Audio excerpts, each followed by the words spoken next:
মুসা পয়গম্বরকে বলল ইম্মা আন তুলকিয়া ওয়া ইম্মা আন নাকুনা নাহনুল মুলকি। আপনি আগে দেখাবেন না আমরা আগে দেখাবো? এখানেও শিষ্টাচার মেনটেন করছে, আদব রক্ষা করছে। আল্লাহ কয় আগেতে ফয়সালা ছিল, এখন চূড়ান্ত হয়ে গেছে। সুবহানাল্লাহ।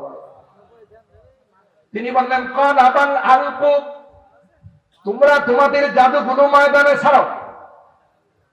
লক্ষ লক্ষ সাপ হয়ে তাদের রশিগুলোতে লাঠিগুলোতে সাপ হয়ে পুরা ময়দানের মধ্যে কিলবিল কিলবিল করতেছিল। ও ভাই, সূরা শুআরার মধ্যে আসে, সূরা তাহার মধ্যে আসে ফাআউজাসা ফি নাফসিহি খিফাতাম মূসা। হযরত মূসা পয়গম্বর মনে মনে ভয় পাইলেন।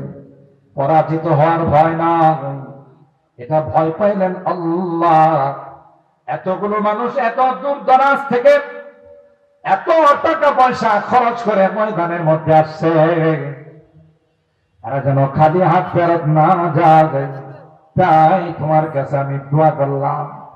আল্লাহ মুসা নবীকে ডাক দেখায়, মুসা না না, যখনই তারা তোমার পোশাক গায়ে লাগাইছে তখন থেকে আমি আল্লাহ তাদের ঈমানের ফয়সালা করে দিলাম। কুলনা লা তাখাফ ইন্নাকা আনতাল আ'লা, তুমি বিজয়ী হবে। হযরত মূসা পয়গম্বর লাঠি ছেড়ে দিল, সাথে সাথে সাফ হওয়ার পর লক্ষ লক্ষ জাদুকরদের জাদুগুলোকে এক লোকমায় খেয়ে ফেলল। সুবহানাল্লাহ বলেন। ফাইযা হিয়া তালকাফু মা ইয়াফিকুন, এক লোকমায় খেয়ে ফেলল। ময়দান খালি, জাদুকরদের বুঝতে বাকি না মুসা নবীর লাঠি তো এটা আসলে জাদু না, এটা আল্লাহ প্রদত্ত মুজিজা। ঠিক কিনা বলেন? একটা সাপে সব সাপগুলোকে খেয়ে ফেললো এক লোকমায়? না, এটা জাদু বিদ্যার কাজ না। আগে দেখছেন না গাড়ি ঘোড়া যারা চালান, সিএনজি, পিকআপ, এরপরে বিভিন্ন গাড়ি ঘোড়া যারা রাস্তাঘাটে চালায়, মোড়ে মোড়ে কিছু মুসাফা হতো কিনা আগে? কথা পায় না। রাত্রে বেলায় গাড়ি না গেলে মোড়ে মোড়ে কিছু আল্লাহ ওয়ালারা দাঁড়ায় থাকতো। কথা পায় না। এই আল্লাহ ওয়ালারা দাঁড়ায় থাকলে সিগন্যাল দিত, থাম মুসাফা কর। কথা পায় না। ড্রাইভাররা তাদের সাথে মুসাফা করলে এরপরে গ্রিন সিগন্যাল দিত, যা এখন আমি দোয়া দিলাম, রাস্তাঘাটে চলতেছে, দোয়া দূরত্বের দরকার আছে। কথা পায় না। এখন আর ওই আল্লাহ ওয়ালারা ওই অভ্যাস বাদ দিছে। কথা পায় না। রাষ্ট্রের জনগণ যেরকম হয়, রাষ্ট্রের শাসক আইন শৃঙ্খলা রক্ষাকারী বাণী সেই রকম হয়। কথা বলা গুলো অভ্যাসে পরিণত হয়ে গেছে। আপনার একটা ট্রাক যদি আপনি আনলোড করেন, এটার ভাড়া যদি হয় 10, আপনাকে দিতে হতো 15। ড্রাইভারে বলতো 10টা আমারে দিলেন, আর বাকি 5 হলো রাস্তায় রাস্তায় যে মুসাফা আছে। কথা বলা ছিল কিনা এরকম? এখনই হাতিয়া তুফান না, এই জন্য মরা মরা ভাব, দেখবেন সব মোড়ে জাম লাগাতে, এটা খোলাতে লাগে না মনে সব জায়গায়। কেন? ওই যে হাতিয়া তুফান নাই, এই জন্য এখন আর মন দিয়া কাজ করে না, জাম লাগাই রাখে। কথা কয় না? প্রত্যেকে যার যার দায়িত্ব। তোমার এই দায়িত্বের জন্য তোমাকে বেতন দেওয়া হচ্ছে, অতিরিক্ত নেওয়াটাকেই বলা হয় ঘুষ। কথা কয় না? আর রাশি ওয়াল মুরতাশি কিলাহুমা ফিন্নার। হাদিসের মধ্যে আছে, যারা ঘুষ দেয়, যারা গ্রহণ করে, উভয় হলো জাহান্নামী। কথা কয় না? হ্যাঁ, বিপদে পড়ে যদি দেয়, কেউ তার হক রক্ষা করার জন্য বিপদে পড়ে যদি দেয়, তাহলে সেটার হিসাব নেই। এগুলো চলতো রাস্তায় রাস্তায়। আমরা নতুন বাংলাদেশ পাইছি। কথা পায় না? আরো জোরে বলেন ঠিক কিনা? নতুন বাংলাদেশ আল্লাহ পাক আমাদেরকে দিয়েছেন। ঠিক কিনা বলেন? ইন্না কুলুবা বানি আদম বাইনা ইসবাইর রহমান ইউকাল্লিবুহা কাইফা ইয়াশা। ছাত্র জনতা মিলে আন্দোলন করেছেন, কিন্তু এই আন্দোলন মাস কি মাস, বছর কি বছর চলতে পারত, কথা হয় না। কিন্তু যারা নেতৃত্বে আছে, যারা কন্ট্রোলিং ক্ষমতার মধ্যে আছে, তাদের কলবটা কে ঘুরাই দিছে? আরো জোরে বলেন। তাহলে এই নতুন স্বাধীনতা সিগন্যাল দেওয়ার পর আমরা যখন গাড়ি নিয়ে আস্তে আস্তে সামনের দিকে যাইতেছি, ওরা তো মনে করছে যে উপায় নাই, আমার কি হবে, আর আমরা উপায় কিন্তু ভাই বেরো ফেলে এক চাকা উঠায় আমরা গাড়ি সাইড দিয়ে যখন টান দিয়ে চলে গেলাম, এরা তো অবাক, কি গেল কিভাবে, কথা বোঝেন না? ব্যবস্থাটা করছেন কে? পিছন দিয়ে ওরা আমাদের গাড়িকে দৌড়াইছে, কিন্তু আমাদের গাড়ির সাথে তো ওদের লক্কর লক্কর মুড়ি টিন দিয়ে পারবে না, কথা বলেন ঠিক না? আমাদের গাড়িগুলো তো চালু গাড়ি, সারা দেশে আমরা তো প্রিমিয়াম 18 মডেলের গাড়ি। আলহামদুলিল্লাহ, এই আয়াতুল কুরসির বরকতে আল্লাহ তাআলা তাদের থেকে আমাদেরকে হেফাজত করছে। আমি তো অনেক বয়ানে বলি, কেউ যদি ইয়াকিন আর বিশ্বাস নেই, যত বড় দুরারোগ্য ব্যাধিতে আক্রান্ত হোক, কঠিন এবং জটিল রোগে আক্রান্ত হোক, এক গ্লাস পানির মধ্যে যদি সূরাতুল ফাতিহা পড়ে দম করতে পারে, ইয়াকিন আর বিশ্বাস নিয়ে যদি পড়তে পারে, আল্লাহ কসম করে বলল, আমি হারেস হব না যে তার ওই রোগ থেকে আল্লাহ মুহূর্তের মধ্যে শিফা দান। কেন? এই সূরার নাম কি? সূরাতুশ শিফা। কি নাম? 14টা নাম আছে, এর মধ্যে একটা নাম হলো সূরাতুশ শিফা। কোন রোগকে নির্ধারণ করা হয়েছে না, সব রোগেরই শিফা বলে না। শিফাউন লিকুল্লি দা, সমস্ত রোগের শিফা সূরাতুশ শিফা। সুবহানাল্লাহ বলেন। কাজ হয় না কেন? আমাদের ইয়াকিন আর বিশ্বাস। ইয়াকিন আর বিশ্বাস থাকলে আল্লাহ তাআলা তার ফলাফল আমাদেরকে দান করবেন, ঠিক কিনা বলেন? সম্মানিত শুধু বলতেছিলাম, হযরত মুসা আলা নবিয়িনা আলাইহিস সালাতু ওয়াস সালাম, আল্লাহ তাআলা তখন মুজিজা দিয়েছিলেন লাঠি। ওমা তিলকা বিয়ামিনিকা ইয়া মুসা ক্বালা হিয়া আসায়া আতাওয়াক্কাউ আলাইহা ওয়া আহুশু বিহা আলা গনামি ওয়ালিয়া ফিহা মাআরিবু উখরা। হযরত মুসা পয়গম্বরকে আল্লাহ পাক জিজ্ঞাসা করেন, মুসা তোমার ডান হাতে কি? হযরত মুসা পয়গম্বর জবাব দিলেন, হিয়া আসায়া, হে মালিক, আমার ডান হাতে হলো আমার লাঠি। এটা দুনিয়ার কোন লাঠি নয়, জান্নাতি লাঠি। সুবহানাল্লাহ বলেন। হযরত আদম আলাইহিস সালাম জান্নাত থেকে যখন পৃথিবীর জমিনে আগমন করলেন, যে স্মৃতিগুলো জান্নাত থেকে তিনি নিয়ে আসলেন, এর মধ্যে অন্যতম স্মৃতি ছিল সেই মুসা পয়গম্বরের লাঠি। দুনিয়ার লাঠি না, জান্নাতি লাঠি। হযরত মুসা পয়গম্বর বললেন, আতাওয়াক্কাউ আলাইহা ওয়া আহুশু বিহা আলা গনামি ওয়ালিয়া ফিহা মাআরিবু উখরা। আল্লাহ জিজ্ঞাসা করছেন, তোমার হাতে কি? মুসা পয়গম্বর শুধু এতটুকু বললেই চলতো যে এটা আমার আসায়া। কিন্তু এরপর মুসা পয়গম্বর আস্তে আস্তে শুধু কথা বাড়াইতে লাগলেন, আতাওয়াক্কাউ আলাইহা ওয়া আহুশু বিহা আলা গনামি ওয়ালিয়া ফিহা মাআরিবু উখরা।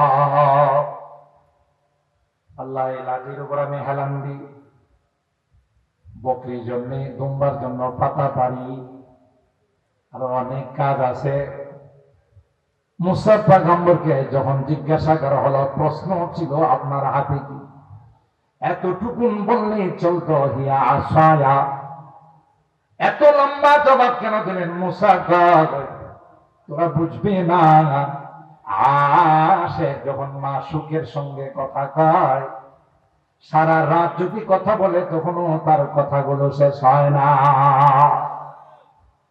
আমার মালিকের সঙ্গে কথা বললে যে কি মধুর, কত মজা লাগে এটা তোরা বুঝবি না। এই সুযোগ পাইলাম, কথাটা একটু লম্বা করলাম। কথাটা একটু লম্বা করছি ইচ্ছা করি, মজা লাগে। আমি যখন তোর পাহাড়ে গিয়ে মালিকের সঙ্গে কথা বলতাম, কথা বলতে বলতে একটা পর্যায়ে আমি আউট অফ দ্য কন্ট্রোল হয়ে যাইতাম।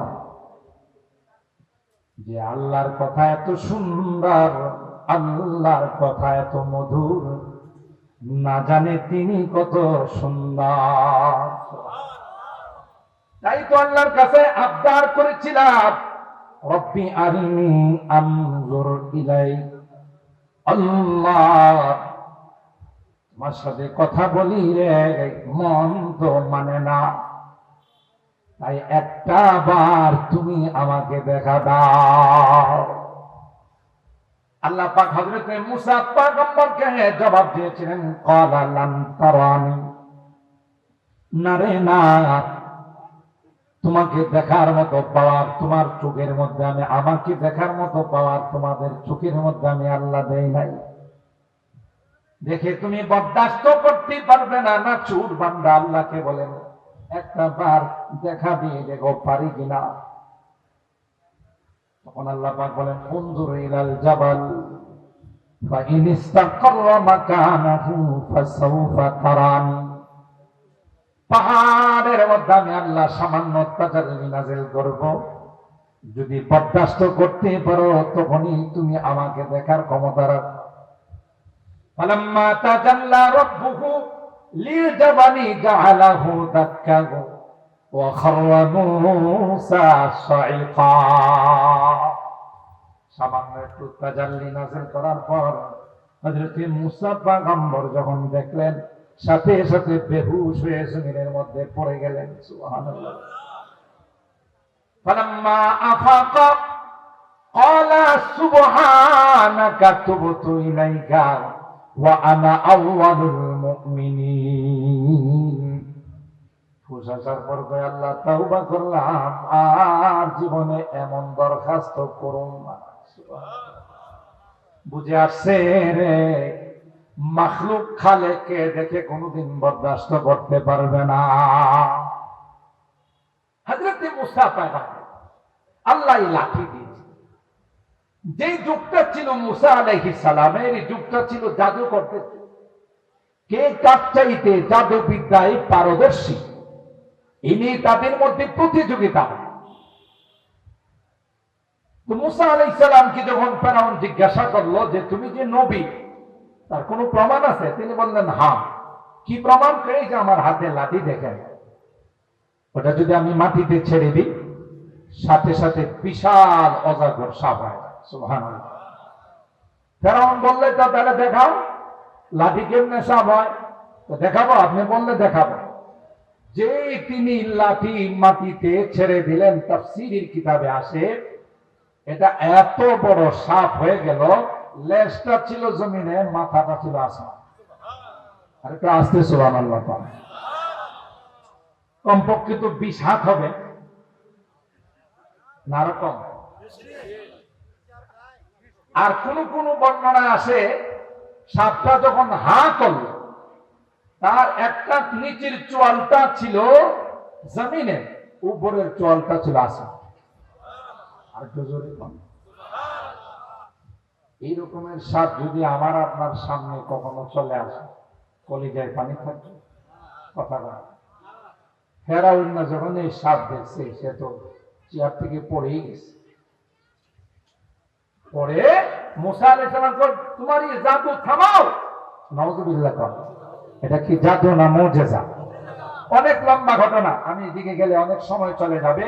সমস্ত জাদুকরদেরকে আহ্বান করলো মুসা নবীর সঙ্গে মোকাবেলা। কি হবে?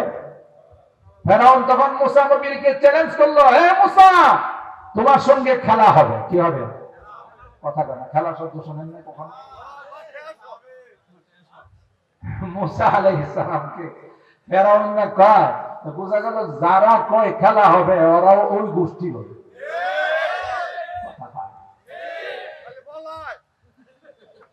এই যখন বললাম মুসা তোমার সঙ্গে খেলা হবে, মুসা আলাইহিস সালাম কয় আমি রেডি আছি, তোমরা খেলতে পারবা কিনা এটা আগে বুঝা দেখো, কারণ আমি একা নয়, কে আছে? আরো জোরে বলেন কে? যারা জালেম হয় তাদের সঙ্গে আল্লাহর নুসরত থাকে না, মাজলুম যারা হয় তাদের সঙ্গে আল্লাহর সাহায্য থাকে। কথা বলেন ঠিক কিনা? এটা আল্লাহর বিধান। আল্লাহ তাআলা জালেমদের পক্ষ নেন না, জালেমদেরকে সুযোগ দেন। কথা কয় না? জালেমদেরকে আল্লাহ তাআলা ছাড় দেন, সুযোগ দেন, ছেড়ে দেন না। ফেরাউনের মতো এত বড় জালেম পৃথিবীর মধ্যে কেউ ছিল না, সেই ফেরাউনও আল্লাহর পাকড়াও থেকে নিস্তার পায় না। কথা বলেন ঠিক কিনা? মুহতারাম হাজিরিন, সেই জন্য এটা আমাদের শিক্ষা নিতে হবে, ইতিহাস থেকে আমাদের শিক্ষা নিতে হবে যে বিশ্বের কোন জালেম জুলুম করে নিস্তার পায় নাই, জুলুম করে তারা রেহাই পায় নাই। কিয়ামত পর্যন্ত যারাই জুলুম করবে তাদের উপর আল্লাহর গজব নেমে আসবে। কথা বলেন ঠিক কিনা? হাজার হাজার কোটি টাকা আত্মসাৎ করছে, এখন কলা পাতায় ঘুমা। যে নৌকা নিয়ে সারা জিন্দিগি স্লোগান দিয়েছে, নৌকা তো কেউ বাঁচতে পারলো না। কথা বলেন পারছে? নৌকা বেড়ারে পেয়েছে, নৌকা দিয়া বর্ডারের ওই পারে নিয়ে যাবে, মাঝখানে নিয়ে কই তোর ব্যাগে কি? তখন ব্যাগের থেকে সব বাইর করে রাইগা কোটি কোটি টাকা পাইছে, হাজার কোটি টাকা পাইছে, রাইগা আচ্ছা তাহলে সাইজ করে বর্ডারের ই পারে আবার ফেরত দিয়ে গেছে। আর সবাই পায়া গনিমতের মাল যেহেতু পাইছে সবাই, কথা বলেন ঠিক কিনা? সবাই পায়া এমন মাইল লাগাইছে নিচের অংশ শেষ। এরকমের ঘটনা তো বাংলাদেশে ঘটে না। কথা কয় না? বুঝতে হবে, ইতিহাস থেকে শিক্ষা নিতে হবে। নমরুদ বাঁচতে পারে নাই, কারুন বাঁচতে পারে নাই, হামান বাঁচতে পারে নাই, ফেরাউন বাঁচতে পারে নাই, আবু জাহেলকে আল্লাহ তাআলা দুইটা পিচ্চি দিয়া দুনিয়া থেকে বিদায় করেছেন। কথা বলেন ঠিক কিনা? কেন? এরা সব জালেমের গোষ্ঠী। কথা কয় না? এরা কি? জালেমের গোষ্ঠী। ইয়া ইবাদি ইন্নী হারামতুল যুলমা আলা নাফসি ফালা তুযালিমু বাইনাকুম। হে আমার বান্দারা, জুলুমকে আমি আল্লাহ আমার উপর হারাম করে দিয়েছি, তোমরাও আপসে কোনো জুলুম করবা না। যদি করো মনে রাখো, মাজলুম যারা, নিপীড়িত নির্যাতিত যারা, এরা হাত তুলতে দেরি হয়, তাদের হাত আল্লাহর আরশ পর্যন্ত যাইতে দেরি। ইত্তাকি দাওয়াতাল মাজলুম ফাইন্নাহু লাইসা বাইনাহু ওয়া বাইনাল্লাহি হিজাব। পয়গম্বর কয় না, কার উপর জুলুম করবা না, মাজলুমের বদদুয়া থেকে বাঁচো, কারণ মাজলুমের বদদুয়াটা এত পাওয়ারফুল হয়, এত পাওয়ারফুল হয়, হাত তুলতে দেরি হয়, ওই বদদুয়া আল্লাহর আরশে ধাক্কা লাগাইতে দেরি হয় না। বহুত তালিব খুদা মিলতা শিকস্তা দিল नहीं मिलता, बहुत तालिब खुदा मिलता शिकस्ता दिल नहीं मिलता, शिकस्ता दिल जैसे हासिल हकीकत में वही काम है। যারা আল্লাহর কাছে ফরিয়াদ জানায়, আল্লাহ বলেন তাদের ফরিয়াদ সাথে সাথে আমার আরশে চলে আসে। সুতরাং হযরত মুসা পয়গম্বর দেখানোর পর জালেম ফেরাউন কুম্বি খেয়ে পোল্ট্রি খেয়ে নিচে পড়ে গেল আর বলল, তুমি এত বড় জাদুকর হয়ে আমার দেশের জাদুকররা তোমার মোকাবেলা। একটা ডেট নির্ধারণ করা হয়েছে, ওই ডেটে দেশের সমস্ত জাদুকররা একত্রিত হল। মুসা আলাইহিস সালামকে আয়েশা বলল, আমি অনেক বয়ানে বলে থাকি, খুব খেয়াল করেন, ঘটনাকে শুধু ঘটনা হিসাবে শুনলে চলবে না। আল্লাহ কোরআনে বলেন, লাকাদ কানা ফি কাসাসিহিম ইবরাতুল লিউলিল আলবাব। এই সকল ঘটনার মধ্যে বুদ্ধিমান যারা তাদের জন্য হাজারো নসিহত রয়েছে। সুবহানাল্লাহ। ফেরাউন সবাইকে একটা ডেট নির্ধারণ করে বলা হলো অমুক ময়দানে মুসা পয়গম্বরের সঙ্গে তোমাদের মোকাবেলা করতে হবে। জাদুকররা মনে করল যেহেতু মুসা নবীর সঙ্গে আমাদের মোকাবেলা হবে, তাই মুসা নবী যে জুব্বা পরে সেই জুব্বাটা আমরাও গায়ে লাগাবো। 2 নাম্বার, মুসার সঙ্গে আমরা যখন মোকাবেলা করতে যাব তখন তাকে বলবো আপনি আগে জাদু দেখাবেন না, আমরা দেখাবো। যখন এই জাদুকররা তাদের বাহ্যিক পোশাকটা পরিবর্তন করে ফেলল, আসমানের মালিক ডাক দিয়া কয়, বাহ্যিক পোশাক দিয়ে তো তোমরা পরিবর্তন করে ফেলছো, আমি আল্লাহ কলবের পোশাকটাও পরিবর্তন করে দেব। কলবের মালিককে উহিব্বুস সালিহিনা ওয়া লাস্তু মিনহুম, উহিব্বুস সালিহিনা ওয়া লাস্তু মিনহুম লাআল্লাল্লাহ ইয়ারযুকুনি সালাহা। কবি ডাক দিয়া বলেন, আমি নেককার নয়, আমি দিনদার নয়, তবে যারা আল্লাহওয়ালা, যারা কোরআনওয়ালা, যারা নায়েবে রাসূল, যারা ওয়ারাসাতুল আম্বিয়া, তাদেরকে আমি অন্তর দিয়ে ভালোবাসি। কেন রে, যখন তারা জান্নাতে যাবে আমি পাগলকে রেখে তারা জান্নাতে যাবে না। ঠিক কিনা বলে? যখনই তারা পোশাক পরিবর্তন করে ফেলল, আসমানের মধ্যে পয়সা না হয়ে গেল, না না,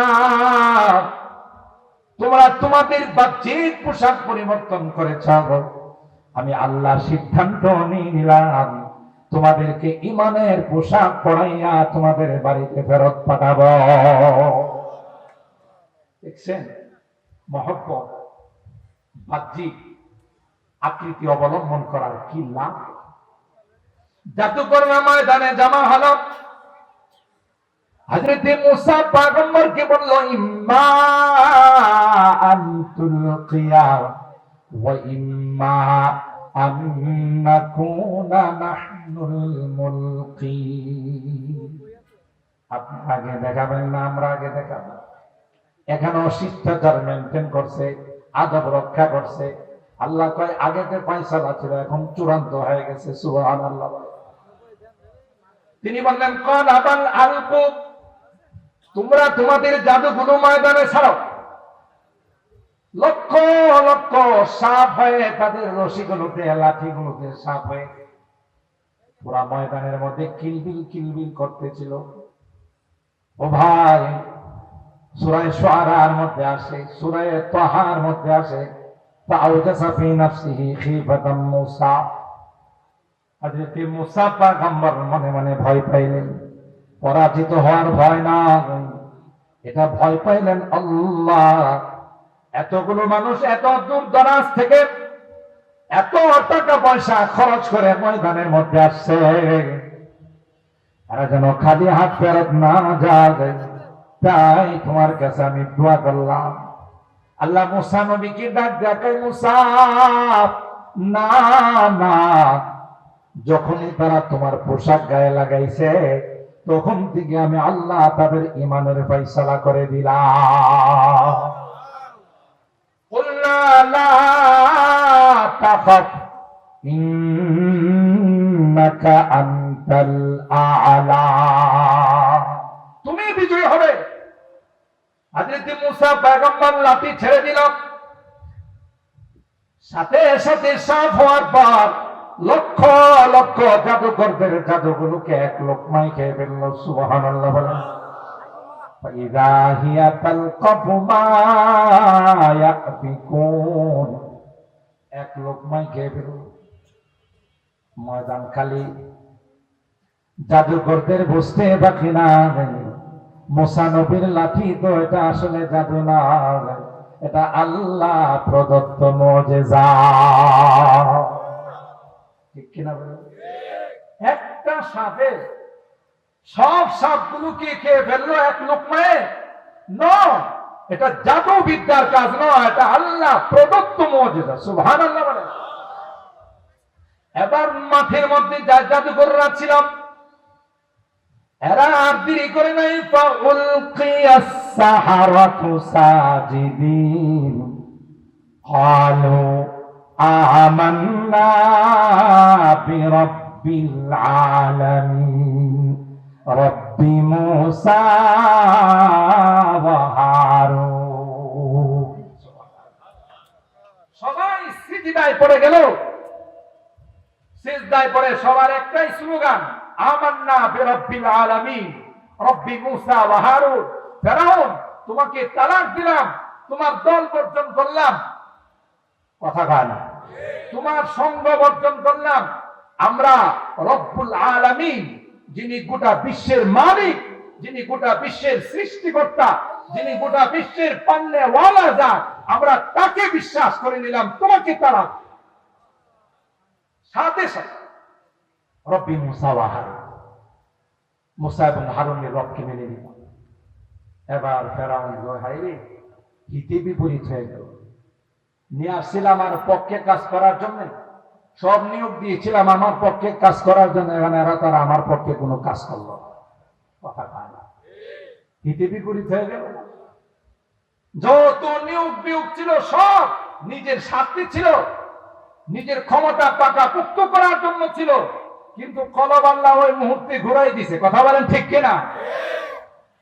ওরা আই এম সরি, আমাদের দ্বারা সম্ভব না এত মানুষকে মারা, কথা বলেন ঠিক কিনা? যা মারছি তাই অনেক অপরাধ করে ফেলছি, তাইলে তোমাদের কোন দিনের জন্য নিয়োগ দিলাম? সরি, সম্ভব না। এই সরি বলাইছেন কি? কথা পায় না। বরং তিনি বললেন সেনা প্রধান যে ম্যাডাম মাত্র 45 মিনিট আছে, কথা পায় না। কত মিনিট? মাত্র 45 মিনিট। কি করবেন একটু তাড়াতাড়ি তাড়াতাড়ি সিদ্ধান্ত নেন, পরবর্তীতে কিন্তু আর বাঁচানো সম্ভব নয়, কথা বলেন ঠিক কিনা? আল্লাহু আকবার বলেন, আল্লাহু আকবার। কলব কে ঘুরাই দিছেন? আরো জোরে বলতে হবে, কে? সুবহানাল্লাহ। যাই হোক, ফেরাউন কয়েক পয়সা দিলাম আমি, সুযোগ সুবিধা দিলাম আমি, থাকা খাওয়া আমার, আসা যাওয়া আমার, গীত গায় আল্লাহ, কথা গায়। কার গীত গায়? ফেরাউন অনেক কঠোর হুঁশিয়ারি উচ্চারণ করছে, এরা কয় নো প্রবলেম, তুমি যদি আমাদেরকে চুলিতে চড়াও, আমাদেরকে ফাঁসির কাস্টে ঝুলাও, তাহলে সুজা আল্লাহর জান্নাতের মেহমান। তাইলে আল্লাহ পাক হযরত মূসা আলাইহিস সালামকে এমন মুজিজা দিলেন, ওই সময়কার সমস্ত জাদুকররা এই মুজিজার সামনে সারেন্ডার করতে বাধ্য হলো, কথা পায় না, নত হতে বাধ্য হলো। এইভাবে প্রত্যেক নবীর যদি আমি এক একটা নিয়ে আলোচনা করি, আপনারা অবাক হয়ে যাবেন। হযরতে ঈসা রূহুল্লাহকে আল্লাহ মুজিজা দিলেন, ওয়াউফিউল আকমাহা ওয়াল আবরাসা ওয়া উহিল মাউতা বিইذনিল্লাহ। তিনি কুষ্ঠ রোগী, টাকপড়া রোগী, জন্ম অন্ধ, কোনো মেডিসিন, কোনো টেস্ট ম্যাচ কিছু লাগে নাই। তার কাছে আসলে তিনি বলতেন তুমি আল্লাহকে বিশ্বাস করো। এই কথা বলার সাথে সাথে তিনি তার হাত বুলাই দিতেন জন্ম অন্ধের চোখের মধ্যে, সাথে সাথে বলেন। কঠিন রূপ।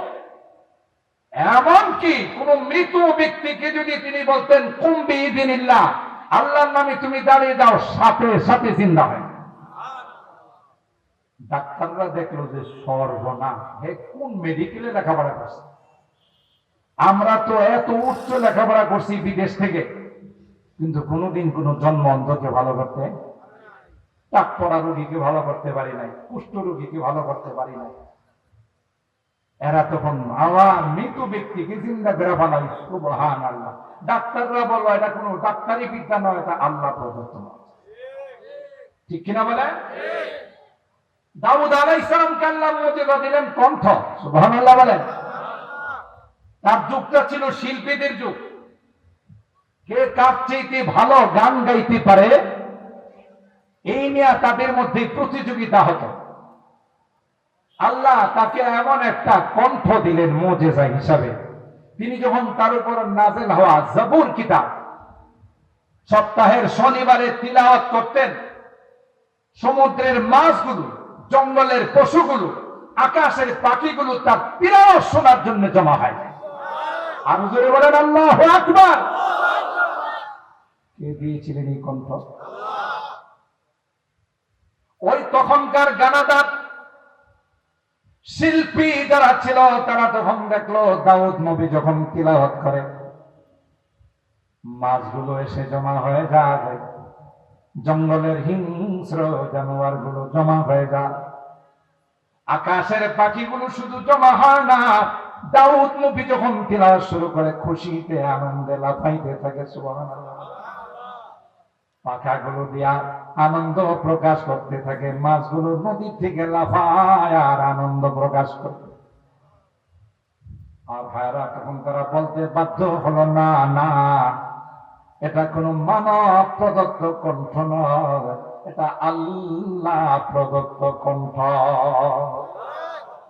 কে দিয়েছেন? ঠিক আমার ভাইরা, যে মানুষটা 40 বছর পর্যন্ত কোন শিক্ষকের কাছে যায় না, কোন মাদ্রাসায় ভর্তি হয় না, কোন টিচারের কাছে প্রাইভেট পড়ে নাই, আমার আপনার নবী বিশ্ব নবী রাহমাতে আলাম হযরতে মুহাম্মদুর রাসূলুল্লাহ সাল্লাল্লাহু আলাইহি ওয়াসাল্লাম, এই জন্য তাকে উম্মি বলা হয়। উম্মি মানে হলো আনপড়, যিনি লেখাপড়া করেন নাই। তার অর্থ কিন্তু সারা জীবন তিনি অশিক্ষিত ছিলেন তা নয়, 40 বছর পর্যন্ত তিনি কোনো অক্ষর জ্ঞান অর্জন করেন নাই। আমি অনেক বয়ানে বলে থাকি, এটার কারণ ছিল আল্লাহর হিকমত ছিল। যদি কারো কাছে তিনি অক্ষর জ্ঞান অর্জন করতেন তাহলে তিনি তার মুআল্লিম হয়ে যাইতেন, শিক্ষক হয়ে যাইতেন। আর আল্লাহ কয়, নবী আমার, পৃথিবীর মধ্যে আপনার চাইতে দামি আর কাউকে আমি বানাই না। ঠিক কিনা বলে? সবচাইতে বড় দামি আপনাকে বানাইছে আদম, আপনার উপরে না। আল্লাহু আকবার বলেন। आदम के लिए फखरी आली नसबी है, आदम के लिए फखरी आली नसबी है, मक्खी मदनी हाशिमी व मुत्तलबी है, पाकीज़ा तरज अर्श समा जन्नत फिरदौस, आराम गहे पाक रसूल अरबी है। सुबहानाल्लाह। আদম বলেন, আমার বংশের মধ্যে যদি নবী মুহাম্মদুর রাসূলুল্লাহর জন্ম না হতো, আমি আদমের ফখর করার মতো কোনো বস্তু থাকতো না। বরং মুফাসসিরিনে কেরাম লিখেন,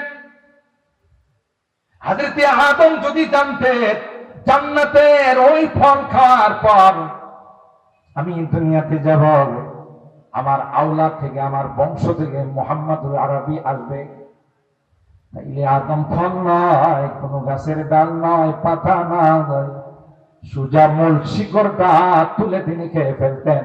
কারণ শিকড় খাইলে যে অ্যাকশনটা হবে, পাতা খাইলে, ফল খাইলে সে অ্যাকশন হবে। যত দ্রুত আমি দুনিয়াতে যাব, আমার বংশের মধ্যে মুহাম্মদুর রাসূলুল্লাহর আগমন তত দ্রুত ঘটবে। সুবহানাল্লাহ।